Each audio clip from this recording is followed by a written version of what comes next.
If your surname is on this list, you're not just German by heritage. You are descended from a family that once had to choose. Keep the name that marked them as the enemy, or bury it forever and become someone else almost overnight. This isn't ancient history. This happened inside living memory, right here in America. German language banned in schools, German newspapers shut down by force, German-sounding names reported to the FBI, and in at least one American town, a German immigrant was dragged from his home by a mob and killed, not for anything he did, but for the name he carried. 13 surnames. Real families who lived through it, and in many cases, changed their name to survive it. Stay to the end, because the very last name on this list is the most common German surname in America. And almost every version of it hides the same story.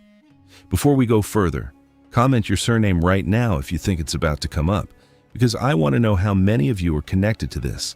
And if you're new here, subscribe now, because this channel exists to tell the family history stories nobody else is covering.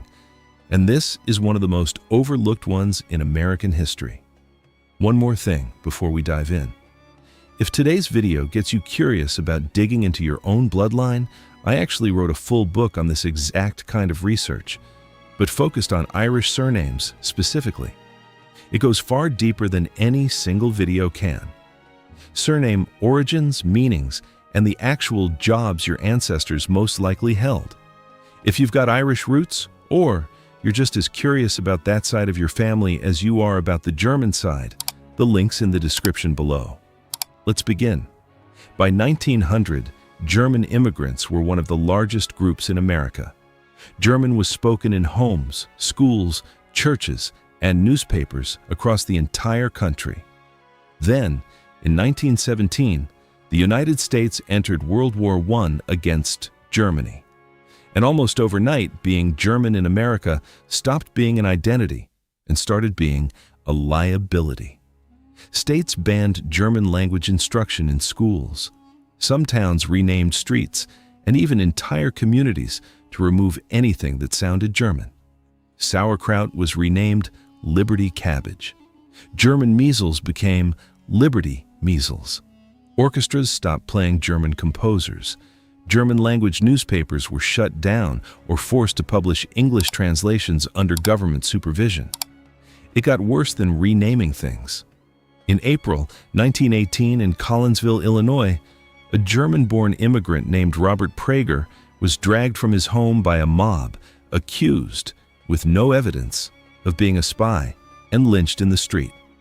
The men responsible for his death were tried and acquitted by a jury in less than half an hour. Newspapers at the time largely treated the verdict as justified. That's how dangerous it had become in parts of America to simply have a German name during this period. Not disloyalty, not evidence, just the name itself. Entire towns went further than individual names. Communities across the Midwest with German-sounding names were formally renamed during this period to strip out anything that connected them to Germany. And German-language churches that had held services in German for generations switched permanently to English almost overnight, out of fear rather than choice. Then, it happened again, a generation later. During World War II, the FBI actively surveilled German-American communities, and an estimated 11,000 German Americans were arrested and interned in camps under the Alien Enemies Act. A program far less known today than Japanese-American internment, but very real, and it happened to citizens and legal residents alike, some of whom spent years behind fences for nothing more than their ancestry and their name. Faced with this, over and over across 2 wars, German families across America made the same choice. Change the name, and the danger goes away.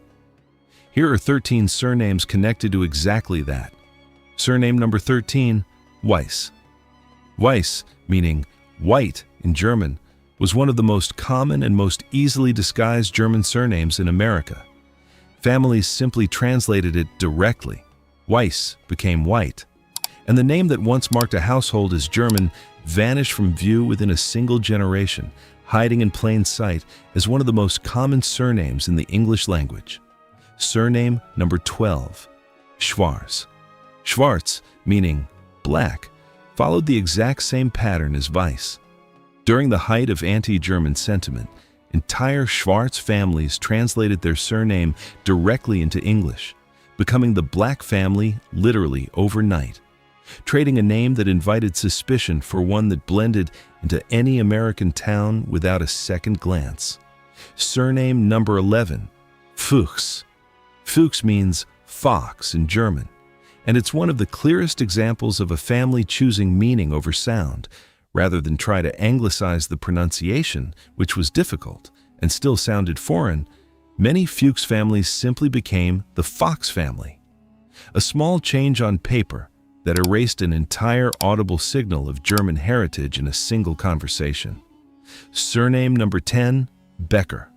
Becker, meaning baker, was common enough across German immigrant communities that during the anti-German backlash, entire neighborhoods of Becker families became Baker families within the same few years. A change so widespread that today, many Baker households have no idea their name was ever anything else. Surname number 9, Koch. Koch, meaning cook, followed the same direct translation pattern. It's a short, simple name, but during World War I, even short German names were enough to draw suspicion, get children bullied in schoolyards, or get a family's loyalty publicly questioned by neighbors. Translating Koch to Cook made that scrutiny disappear almost instantly. We're at the halfway point, and I want you to do two things. Comment the number of the surname that's closest to your own family name so far. I read every single one. And if you haven't subscribed yet, this is the moment, because next week I'm covering the actual German-American internment camps from World War II, and almost nobody knows this history exists. Quick reminder while we're here.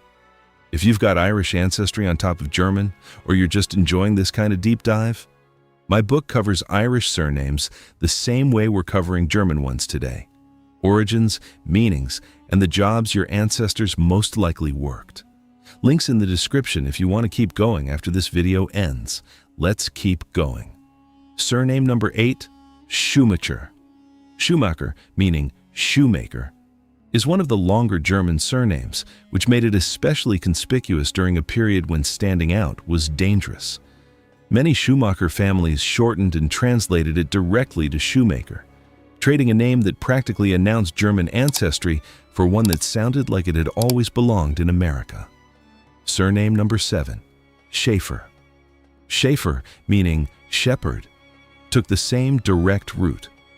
Families translated it to shepherd, and in doing so, joined a wave of German-American households who quietly rewrote their own family identity on paper, hoping that a new surname on a school registration form or a company payroll would be enough to keep their children safe from suspicion. Surname number 6, Newman. Newman, meaning new man, became Newman, one of the more poetic name changes on this list, whether or not the families who made it saw it that way at the time.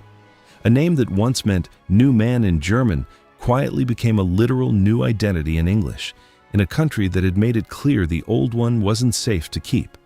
Surname number 5, Messerschmitt. Messerschmitt is a compound name. Messer meaning knife, Schmidt meaning smith, together meaning knife maker. During the height of anti-German sentiment, some families split and translated the name into Messersmith, a small enough change to pass a casual glance, but not quite a full erasure, a middle ground between keeping their history and protecting their safety. Surname number 4, Weber. Weber, meaning weaver, was translated by many families directly to weaver.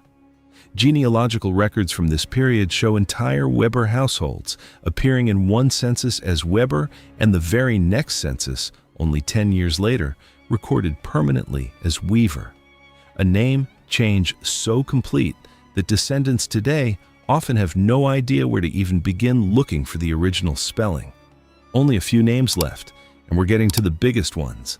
If you've made it this far, comment Liberty Cabbage below so I know you're still with me, and subscribe now if you haven't. because the last name on this list connects to nearly every German-American family in the country in one way or another. Surname number 3, Schneider. Schneider, meaning tailor, is one of the most common German surnames in America, and it's split in two different directions during the Anglicization years. Some families translated it directly to Taylor. Others simply respelled it phonetically to Snyder, keeping the sound of their name while erasing every visible trace of its German spelling. If your surname is Schneider, Snyder, or Taylor, there's a real chance all three versions trace back to the exact same family decision made under the exact same pressure in the exact same handful of years. Surname number 2, Muller.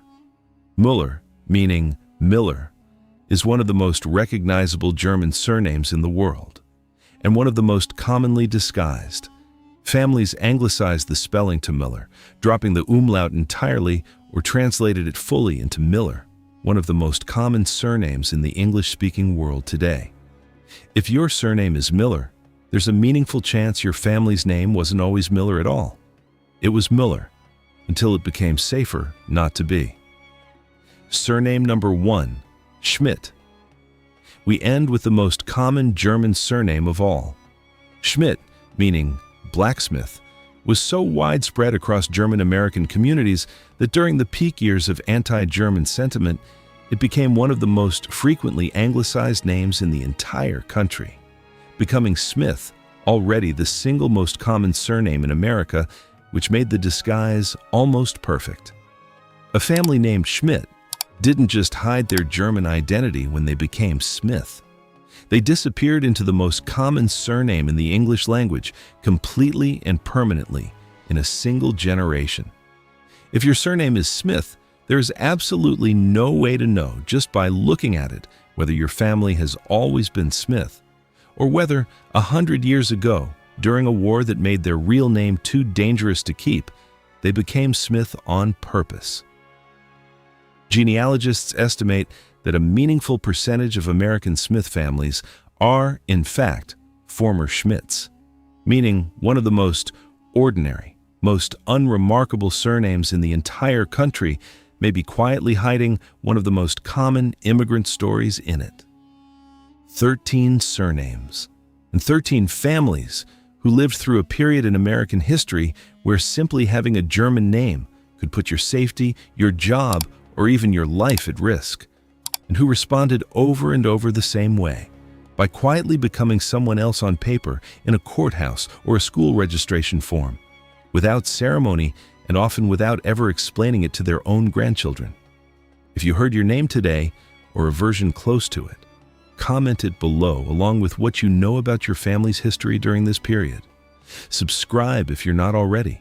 Like this video if it taught you something new, and share it with anyone in your family who's ever wondered why nobody talks about the German side the way they talk about everything else.